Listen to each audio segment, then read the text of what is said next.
Hello and welcome to the Business Growth Show. I'm Adam from Active Internet Marketing. And I'm John from Octopus Computers.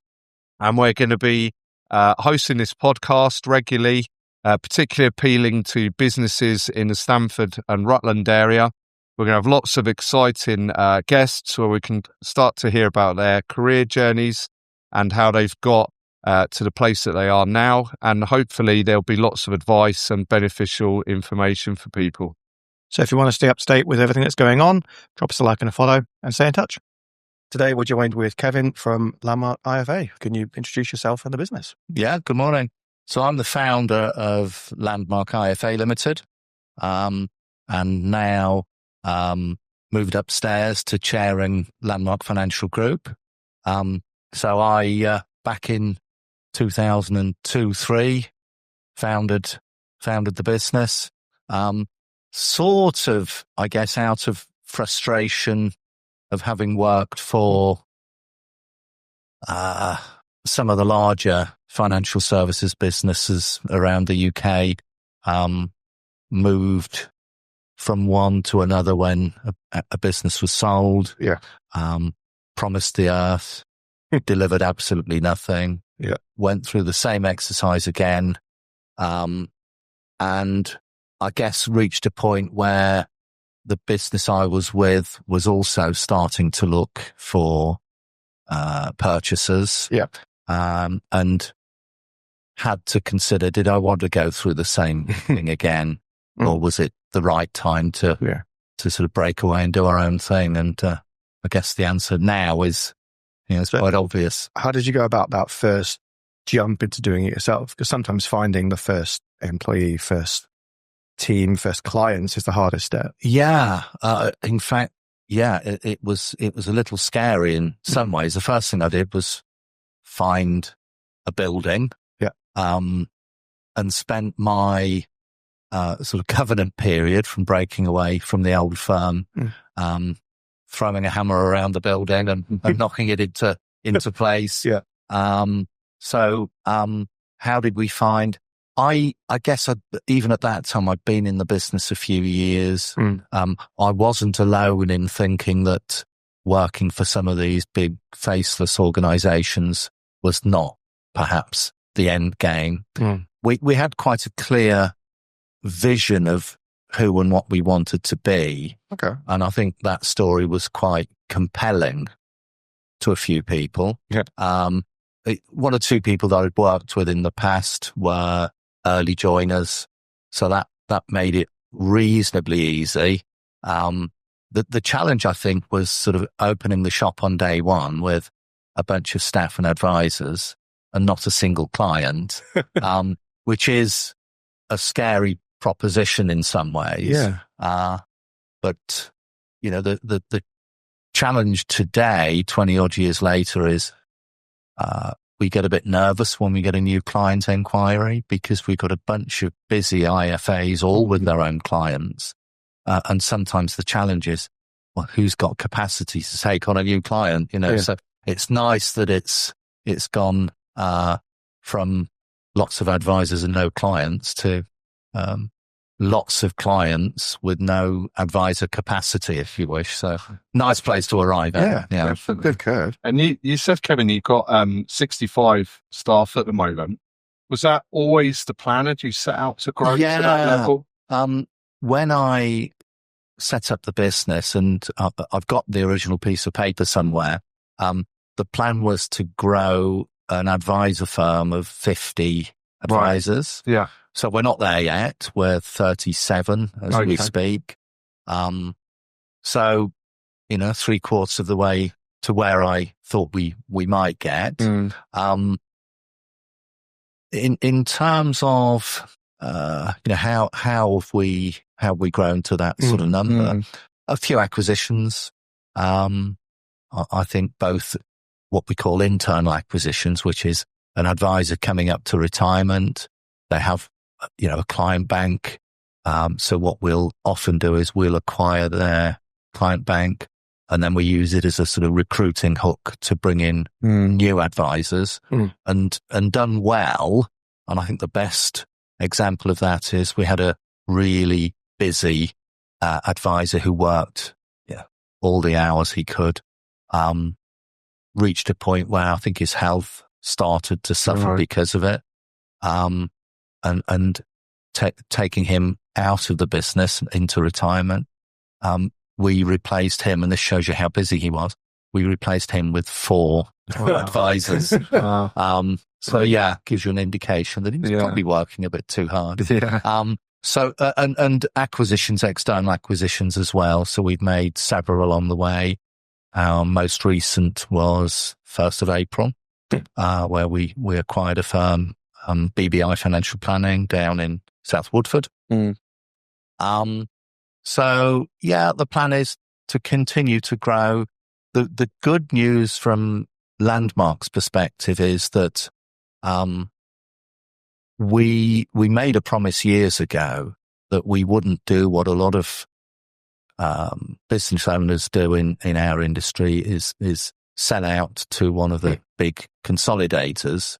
And that was a very careful choice, because a lot of the consolidators, they tend to be interested only in increasing client fees, replacing clients in their own pet funds on their own pet platform, which tends to lift the cost of service, the fees to the clients.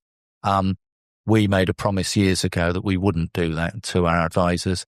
So almost 2 years ago, we completed an employee ownership trust. Right. So we're now a wholly employee-owned business. Wow, that's amazing. Yeah, and it means that we're never looking for a buyer. We'll continue, well into the future.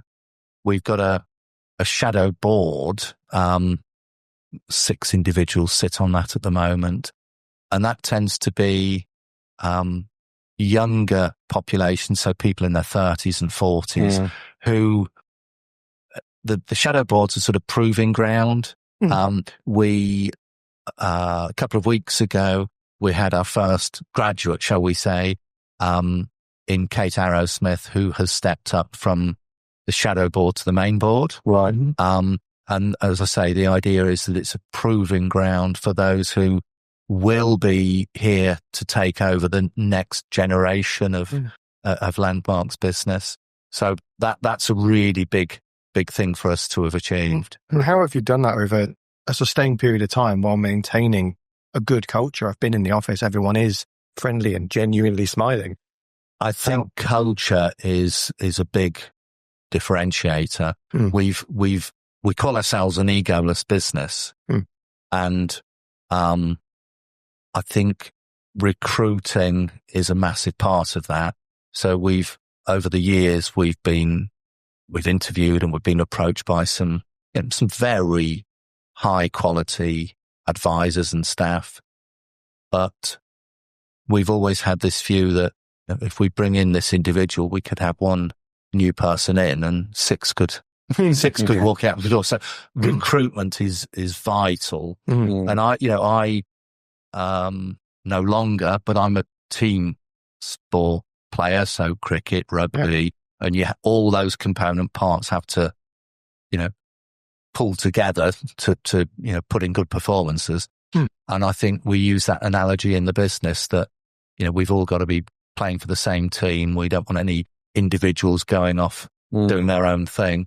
So I think that culture thing is huge. And it was ever present from day one, because having worked at some of the larger institutions in the past, a lot of them are run or at least populated by some very interesting and large egos. So we were very, very keen not to run the same. So you work quite hard then to make sure that the culture's so strong that not any one individual could pull away from that. You try and create a really strong culture so everyone's full and aligned. Absolutely. One of the things I sit down with our advisors twice a year on a sort of one-to-one basis.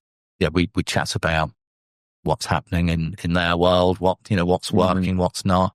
And the one thing that comes back every time from all of our advisors is, so long as this business stays doing what it's doing right now, we are here to retirement. Brilliant.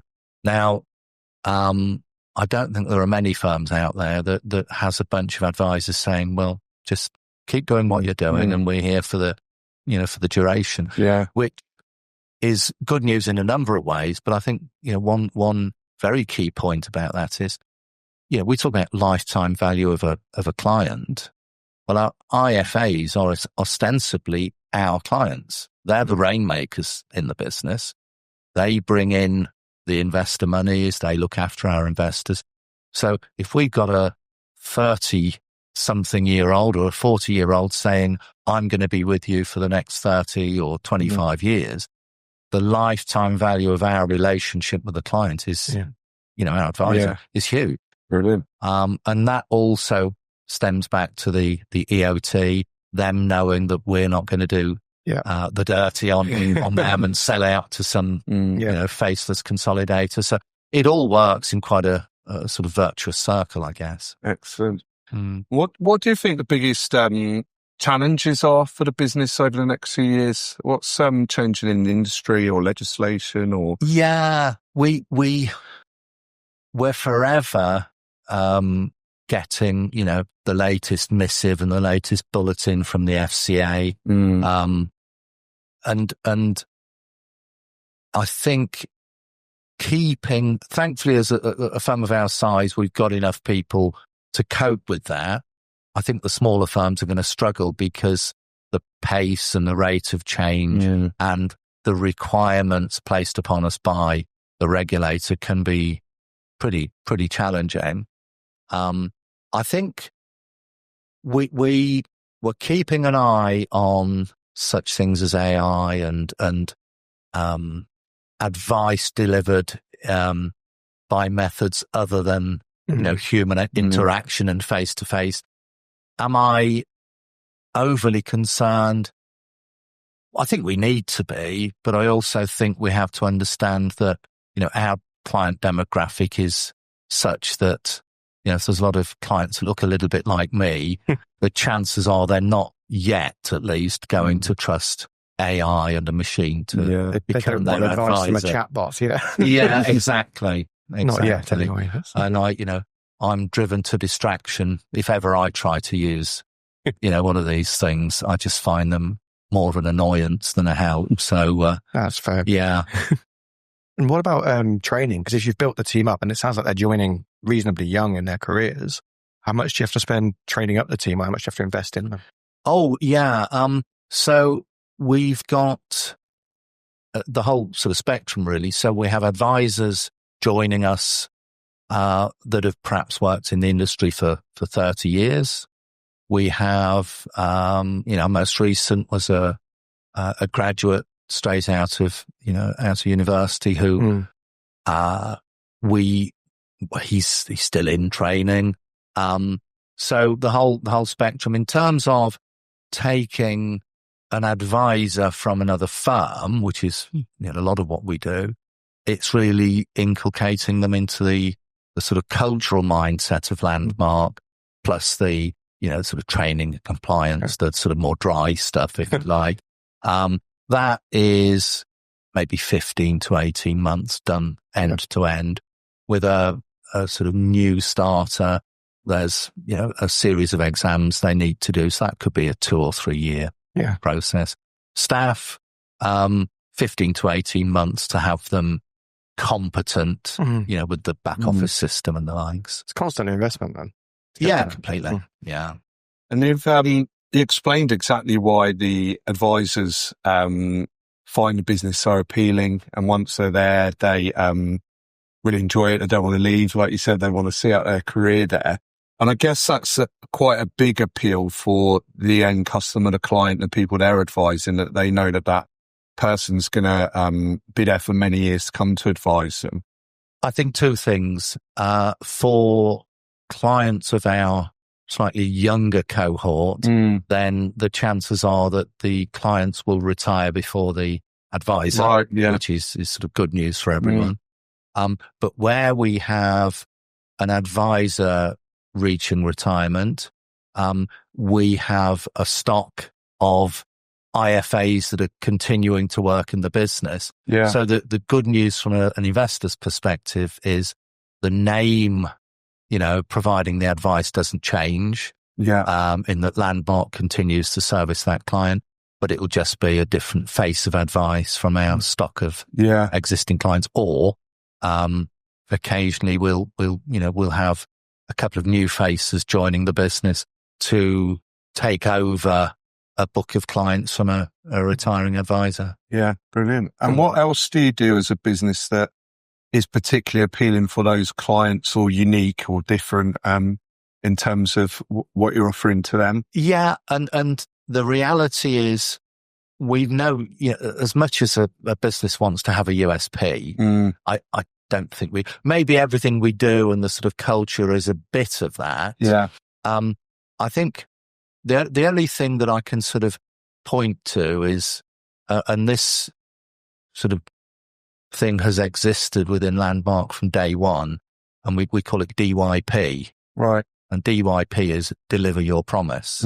So if I say to, the trainee administrator, I will, have an answer for you by next Tuesday, they'll get an answer. Yeah.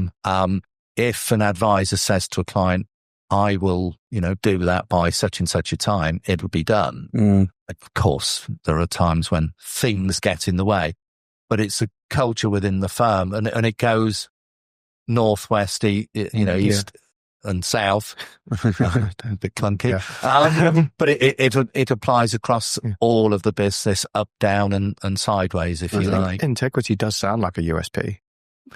Well, yeah, but I think that would be damning, a lot of other very, very high quality firms. When we know that there are a few firms out there where that word perhaps doesn't exist, or doesn't exhibit itself. But I think there are a lot of other very, very good firms out there that do what we do. And so the USP is that mixture of culture, knowing we're here into the next generation, being an egoless business. It's all of those things, I guess, if that makes a USP. I like DYP. I think I might steal that.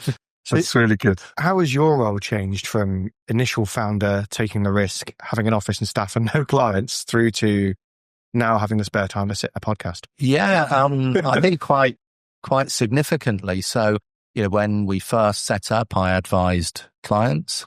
I haven't done that for about 10 years now. So my role has become one of sort of big picture stuff. The fire starter is the sort of accusation thrown at me that you have a million ideas a day and perhaps all but one of them might go straight in the bin. But with having a good quality team around me, that allows me to do that sort of strategic thinking, and having the guys in the business that can then execute. Yeah. So my roles become more about, what are we trying to do? Where are we trying to get to? What's the message?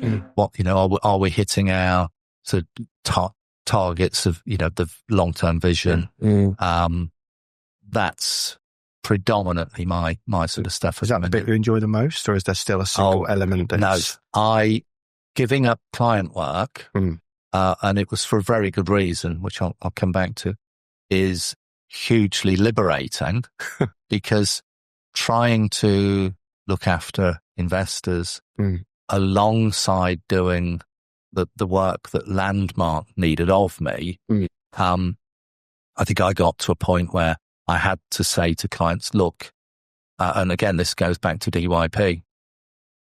If I'm only picking up your file when I've finished whatever Landmark work is that I've got to do, then I'm not delivering on my service promise to you. We need to have you looked after by someone else within the business. I'm always here, if ever you need to call me or whatever. But in order to continue to deliver a proper level of service and one that was delivered reasonably expeditiously, you need someone other than me. Yeah. But it was massively liberating. because it was a huge weight off. Mm. So, yeah. And is it at the bit which you get the most excitement from now, or is it the completion of an acquisition, or seeing growth, or team? Oh, a bit of everything. Yeah, I think acquisitions are great, and recruiting high quality advisors from some of those firms that I mentioned earlier that really want to make acquisitions but get the end investor to pay for it. I think taking individuals out of that type of regime and placing them into a sort of culture like Landmark's is massively rewarding. If you had to pick a single career highlight, what would you say that was? I think it was putting the EOT in place. Yeah. Turning the business into an employee-owned business. And again, delivering on the promise that we'd made to the advisors that we weren't going to find an external buyer. Yeah. Because I'm not sure they ever believed me. And if you were going to start again tomorrow, which hopefully you don't, sounds like you don't need to, but if you were, would you do anything differently? Yes. What would you do? Pretty much everything. I was an IFA, but not a businessman. Yeah. And I made probably every mistake known to man in setting up a business. Yeah. What were the sort of highlights of that? Building a team and a sort of an infrastructure and a sort of cost base for a decent sized business before we got one. Yeah. So seeing monies flow out of the business and out of the door for no good reason. Yeah. Because we were rather aggressive in what we thought we might achieve early on, not understanding that we had a name that no one knew. Yeah. We had no track record. And I didn't see that. I just thought, well, people will join because they know me and they know what we're trying to do. We had people that actually sat and waited for 3 to 4 years, kept an eye on us, and then joined the business. So yeah, I do a lot of things very, very differently, but all really about that front end stuff. Yeah, the getting started. Yeah. It's funny, a lot of people we meet and get to have these great conversations with, it's a reoccurring theme that often their determination, their confidence, their commitment to get to a certain point can in the early days also be their worst enemy as well as a strength as well, can't it? Yeah. But obviously it's worked out. Ultimately, a few sleepless nights along the way. Yeah. Are there any particular skills that you've learned that you think are invaluable in growing a business? Or that you've always had? I think that there's a very significant skill that you either have or you need to sort of engender, and that's honesty. Sadly, again, I see in our industry businesses that talk a good game, promise an awful lot to staff and advisors and clients, but have no I think they're saying these words where they're sort of fingers crossed behind their back. Yeah. And we occasionally have, we've met with some good IFAs, and thought, they'd be perfect for the business. But we've been honest enough to say, it isn't the right time for you to join. We can't give you what you need in terms of, client bank or level of service, whatever it might be. And we, very sadly turn people away because it wasn't the right time. But we've never taken on an advisor and not been able to deliver what we've promised them. And that, again, stands us in good stead. So we do get advisors joining us because someone else, someone they know has joined the business. We've delivered what we said we'd deliver. And then, ex-colleague or friend or whatever it is, we hear about Landmark. Can we come and talk to you? All of that, it all contributes to your reputation, doesn't it? And the strength of your reputation. Yeah, I think so. And we said, bearing in mind, we were a Stamford-based business, the one thing we could not afford to lose above anything else was whatever reputation we were building. Yeah, Reputation had to be all, definitely. and you only keep it if you deliver Yeah, what you promised. It's as good as your last mistake, a reputation. Yeah, Isn't it? exactly. Yeah. So you've still got some quite aggressive growth plans by the sounds of your original goal. How are you getting there? How will we get there? Just continue to do what we're doing. We are fortunate in that we are becoming better known. Yeah. One of our plans moving forward is to become much more visible as a business. So the social media stuff, website that is perhaps a bit more representative of who and what we are now, as opposed to looking like a little shop in Stamford. And really just keep beating the drum. I think it's being made easy for us by the behaviors of some of the larger consolidators. So recently we've taken on 4 individuals who have broken away from that type of firm, simply because they just cannot cope with the culture. So they were with smaller firms to start with. Their principal has sold the business to a larger consolidator, and they've gone from a sort of culture like ours to one where they're being monitored, they're being targeted to doing things that perhaps are not necessarily in the client's best interest. One of our key messages to advisors looking to join us that will be the recruiter or the acquirer of least disruption. So if you've got an investor that's sitting on a particular platform in a bunch of funds that you and they are happy with, that's where they'll stay. We're not going to insist that you move them onto our chosen platform because we either take a fee or we own the platform. We're not going to push you into choosing funds that we manufacture in whatever way.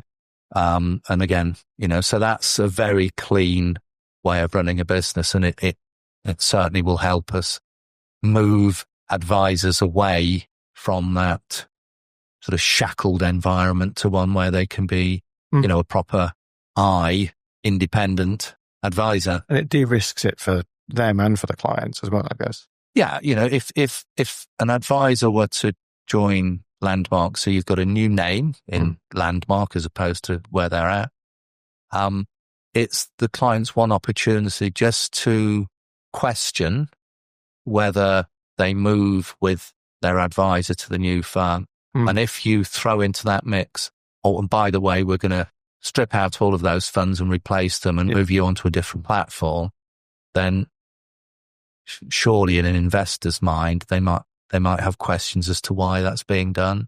So we have none of that. At the end of the day, it's got to be what's best for them, hasn't it? Absolutely. And right away across the line, it's got to be Clients always get the vote. Yeah, absolutely. Is there anything new that's coming up that you'd like to mention or promote or talk about? No, only I think that we will start becoming much more visible as a firm. I think that's important. We've been described by other people as, the industry's best kept secret. So I think that's something we need to change. Nice compliment. Yeah. In terms of development, not really, just about continued growth. Development, what we do is we advise on other people's products. So we're not a product innovator. The advice process isn't likely to change massively. What do we have on our radar other than, the sort of marketing activity? Getting to understand slowly but certainly what stuff like AI is all about. I think more, again, within the business, we have a sense that we'll use AI not to replace any current member of staff, but to help with the staff's heavy lifting and maybe move to a point where AI can allow us to keep our current numbers of staff, but enable them to service a higher number of advisors. But one thing we won't allow AI to do is to replace any of our human beings. It's a tool to improve what they can deliver. That's make them more efficient in other ways. Not to say they aren't, but to deliver things quicker, perhaps, rather than replacing them as the asset in the business. Yep. Yes. Very good. Brilliant. I really enjoyed that. Yeah. Really gained a lot from it. I'm sure other excellent. people Thank as you. well. Well, thank you very much for coming in. Great pleasure. Thank you. Cheers. Thanks for watching today's episode. I hope you really enjoyed listening to our guest and us waffle our way through a fun conversation. If you'd like to appear as a guest on the Business Growth Show, then do send us a message on LinkedIn and we'll come back to you and get it scheduled.